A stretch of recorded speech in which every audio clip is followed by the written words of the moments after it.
Good morning guys, Teacher A here and welcome to Gurong Pinoy sa Amerika.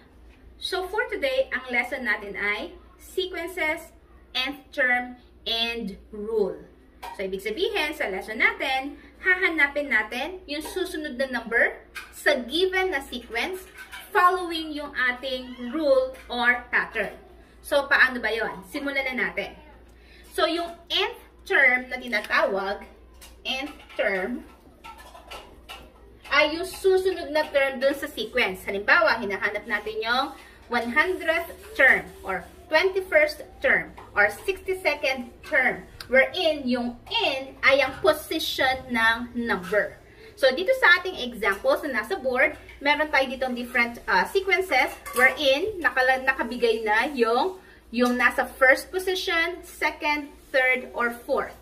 Okay, ibig sabihin yung unang number, yung pangalawang number, pangatlo, pang-apat. Okay? So, hahanapin natin yung pang-lima sa pamamagitan ng pag-check kung anong pattern meron sa given. So, punta tayo sa example number 1. So, example number 1. 4, 8, 12, 16. So, kung mapapansin nyo, sa mga susunod na number, nag-a-add lang tayo ng 4. So, mula rito hanggang dito, that's plus 4. Mula sa 8 hanggang 12, that's plus 4. 12 hanggang 16, nag-a-add tayo ng 4. Therefore, para mahanap yung susunod na number, mag-a-add lang din tayo ng 4. So, 16 plus 4, that will give us 20. So, therefore, ang next na term dito sa sequence ay 20. Now, paano natin nahanapin yung 100th term? Magbibilang ba tayo? Magpa-plus 4 ba tayo hanggang maubos yung oras natin? Of course not. So, hahanapin natin yung ating rule para ma-check natin yung nth term, yung 100th term or kahit anong number pa hinahanap natin. So, ano yung rule natin? So, since nag-a-add tayo ng 4, isulat agad natin yung 4 and then i-multiply natin sa position which is n. 4n. Now, ito na ba yung rule natin? I-check natin dun sa given. Kung ang position ay 1, which means ang n ay 1, 4 ba ang sagot? Multiply natin. 4 times the position, which is 1. So, 4 times 1, is it equal to 4? Yes. So, therefore, tama to. I-check natin yung second term. If n is 2, so 4 times yung position na 2, 8 ba ang number? Yes. 4 times 2 is 8. If it is 3, so 4 times n, which is yung position na 3, 12 ba ang lalabas? 4 times 3 is 12. Okay, correct? What about kung ang position ay 4? 4 times 4, 16 ba ang lalabas? Yes. So, therefore, 4n ang ating rule. So, para makita natin yung 100th na term sa sequence, that means si 4, i-multiply lang natin sa position, which is 100, kasi hinahanap natin si 100th term. Therefore, ang 100th term ay 400. Okay? So, ganun lang siya kasimple. So, let's move on with example number 2. Okay, example 2. Meron tayong 3, 7, 11, 15. I-check natin kung anong nangyayari, kung ano yung pattern. So, mula sa 3, naging 7. So, that means nag-add tayo ng 4. Mula 7, naging 11. Again, nag-add tayo ng 4 dun sa given. Mula 11, naging 15, nag-add na naman tayo ng 4. So, therefore, para mahanap natin yung susunod na number, from 15, mag-a-add tayo ng 4. So, 15 plus 4, that means yung fifth number ay 19. Okay? So, ano yung rule natin dito? Ano yung pattern? So, ano yung number na in-add natin? That's 4. So, isulat agad natin, 4 times yung ating position, which is n, position na number, so 4n. Ito na ba? Katulad ng una? Tapos na ba ang ating rule? So, double check natin. Kung ang n ay 1, which means ang position ay 1, 4 times the position, which is 1, equals 3 ba? Hindi. So, anong gagawin natin? Paano tayo makakarating sa 3? From 4, paano makakarating sa 3? Magma-minus 1 tayo. Okay? So, 4n minus 1 yung rule natin. So, check natin kung tama yan. So, first position, ang number ay 3. So, 4 times yung position na 1 minus 1. Check natin. 4 times 1 ay 4 minus 1 ay 3 ba? Yes. Correct. Sagot ay 3. What about yung nasa second position na 7? So, 4 times 2, kasi second position. So, that's 8 minus 1. Is that equal to 7? Yes. What about yung nasa third position? So, 4 times n, which is 3, is 12 minus 1 is 11. So, tama. What about yung nasa fourth position? So, yung fourth number natin ay 15. So, 4 times n, which is 4, that's 16, minus 1 ay 15. So, sa fifth, therefore, it's 4 times 5, kasi fifth position na hinahanap, fifth term, that's 20, minus 1 is 19. Okay? So, therefore, ang rule natin sa example number 2 ay 4n minus 1. Okay? Example number 3. So, we have here negative 5, negative 10, negative 15, negative 20. So, kung mapapansin nyo, pababa ang number natin. So, kung pababa yung mga numbers natin, that means nagma-minus tayo. Okay? So, 15 naging negative 10. So, nag-minus tayo ng 5. So, minus 5. Kasi, negative 5 minus 5 is negative 10. Or, negative 5 plus negative 5 is negative 10. Pareho lang yun. Next, from negative 10, naging negative 15. Again, nag-minus 5 tayo. From negative 15, naging negative 20, nag-minus 5 ulit tayo. So, therefore, para makuha natin yung next number, magma-minus 5 ulit tayo. So, negative 20 minus 5 or negative 20 plus negative 5, that's negative 25. Yan. So, paano natin nahanapin yung nth term? Halimbawa, 100, 65th, 68th, or whatever. Anong rule ang gagamitin natin? So, i-double check ulit natin. Ano yung common number? Siya ay minus 5 natin. Therefore, sulat agad natin yung negative 5 times sa position ng number, which is n.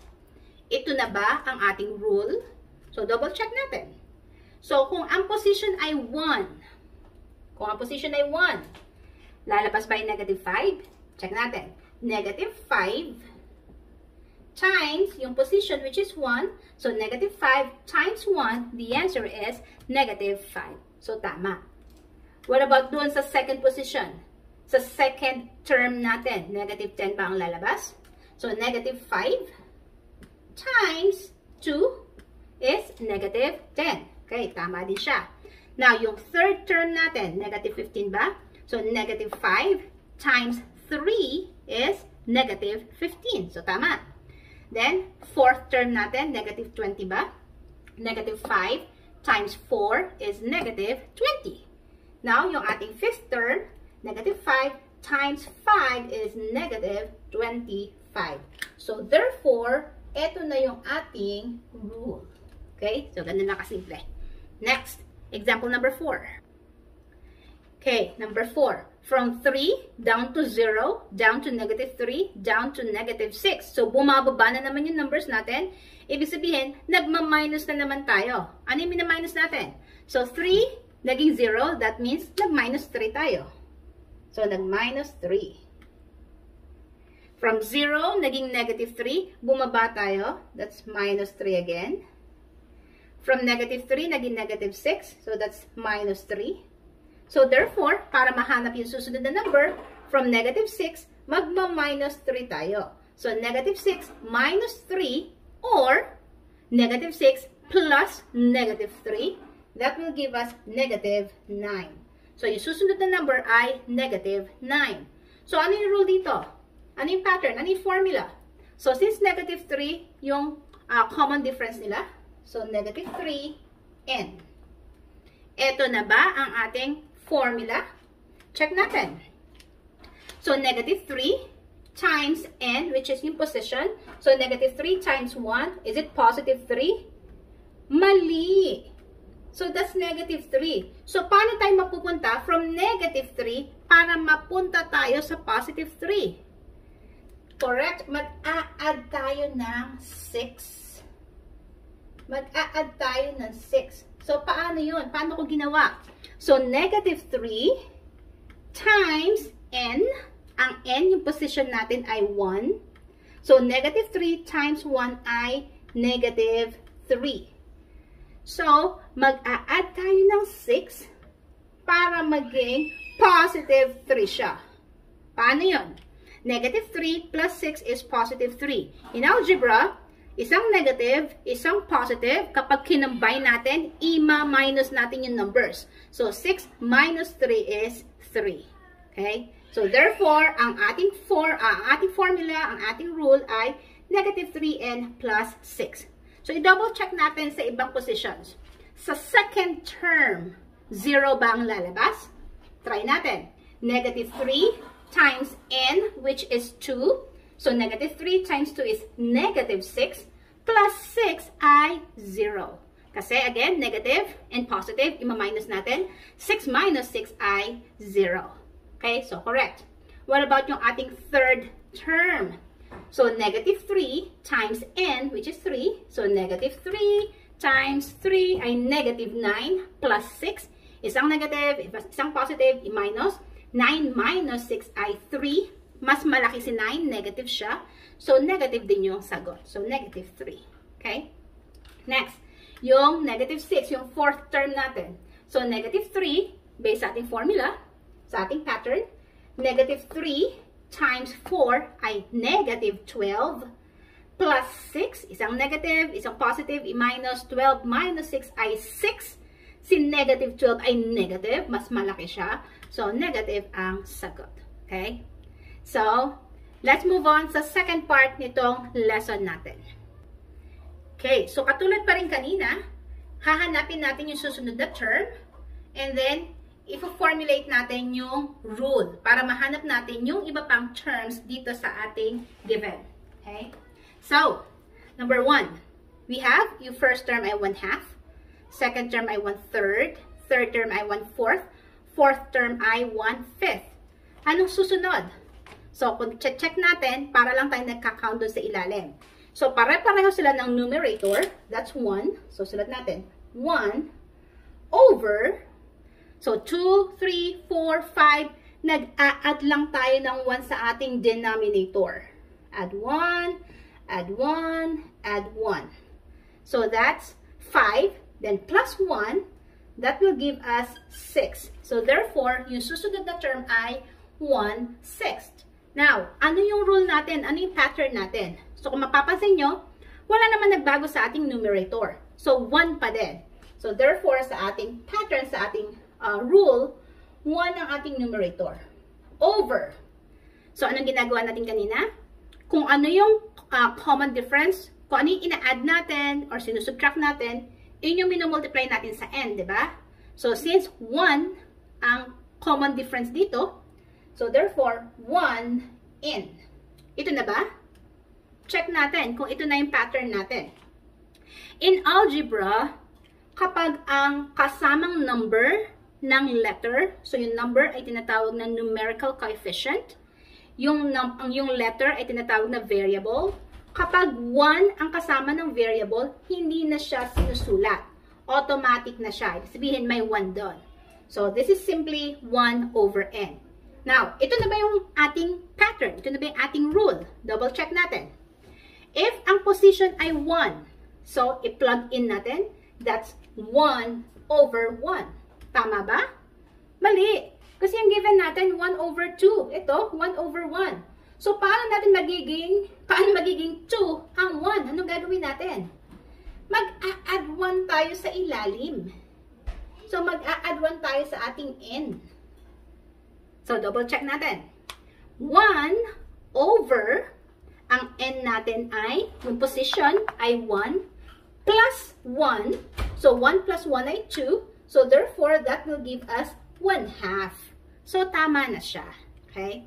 Now, yung second position, if n is 2, 1/3 bang lalabas? So, 1 over, palitan si n ng 2. So, 2 plus 1, 3 ba? Yes. So, tama siya. Kung ang third position natin ay 1/4, tama ba? So, ang n ay 3. So, kopyahin si 1 over n ay 3. 3 plus 1, 4 ba? Yes. What about yung fourth position? So, 1, kopyahin, over, ang n ay 4, plus 1 is 5. So, correct. So, therefore, ang ating fifth term, 1 over 5, ang ating position ay 5, fifth term, plus 1 is 6. So, therefore, ang ating rule for example number 1 ay 1 over n plus 1. Okay? Next, last example. Okay. So, 4, naging 16, naging 64, naging 256. So, by simply looking at the given, makikita nyo na wala siyang common difference. Bakit? Kasi kapag minus natin to, 16 minus 4 is 12. Ibig sabihin, from 4, nag-add tayo ng 12 para maging 16. From 16, nag-add ba tayo ng 12 para maging 64? Hindi. So, therefore, hindi iyan ang ating pattern. So, check natin. So, ang first term natin ay 4. First term natin ay 4. Ang second term natin ay 16. From 4, naging 16 siya. Anong ginawa sa 4 para maging 16? Okay, minultiply natin siya sa sarili niya. So, 16, this is 4 times 4. Right? So, kung gagamit tayo ng exponent, this is also the same with 4 squared. Kapag sinabing 4 squared, ibig sabihin, mumultiply yung 4 sa sarili niya ng 2 beses. That is 4 times 4. Okay? So, yung pangatlo naman, from 16 naging 64. Anong ginawa? So, yung 16 kanina, so ito, nag-multiply tayo ng 4. From here till here, nag-multiply din tayo ng 4. So, that's 16 times 4. Or, kung gagamit tayo ng exponent using 4, ang 16 ay 2 4. So, therefore, kung nag-times 4 ulit tayo, ibig sabihin, si 64 ay 3 4. Ibig sabihin, 4 times 4 times 4. Okay? And then, from 64, naging 256. So, ibig sabihin, nag-times 4 na naman tayo. So, from 64, nag-times 4 tayo. So, kung ang 64 ay 3 4, si 256 ay 4 na 4. So, that's 4 to the 4th power. So, i-expand natin to. Ang ibig sabihin ng 4 to the 4th ay 4 times 4 times 4 times 4. So, therefore, ang susunod na number dito ay si 256, i-multiply na naman natin sa 4. So, 256 times 4, that will give us 1024 or 1024. Ang sabihin, si 256, times 4 natin. So, meron tayong 5 4 sa 1024. So, 4 times 4 times 4 times 4 times 4. Yan. So, paano kung kailangan natin yung 10th term? Magmumultiply ba tayo sa 4? So, hanapin natin yung ating formula, yung ating pattern, yung ating rule, yung ating nth term rule. Tingnan natin yung ating common number dito sa taas. Lahat sila minultiply sa 4. Kanina, nung ina-add natin sa 4, ang ginagawa natin, ay sa 4, sorry, ina-add natin yung number, yung common difference, minumultiply natin sa n. This time, since nagmumultiply tayo, nakita nyo naman sa ating exponential form, ang common base ay 4. So, 4 ang ating common base. Now, nasaan ang ating n, yung position ng number? So, kung mapapansin nyo, ang first number, yung number sa first position ay 4. which means in exponential form, that's 4 to the first power. So, ang first position ay 4. Ang second position ay 16. Ang third position ay 64. Ang fourth position ay 256. Ang fifth position, when we say position, term din yon. First term, second term, third term, fourth term. Ang fifth term or fifth position ay 1024 or 1024. Ayun ang ating n, yung exponent. So, therefore, sa ating pattern, yung n natin, siya yung mismong exponent natin. There. So, ang ating rule, ang ating pattern, ang ating formula, sa example number 2 ay 4 to the nth power. So, that's it. Kung natuto kayo sa ating video, kindly give me a like para i-share ni YouTube sa iba. So, that's all for today. See you on my next video. Paalam!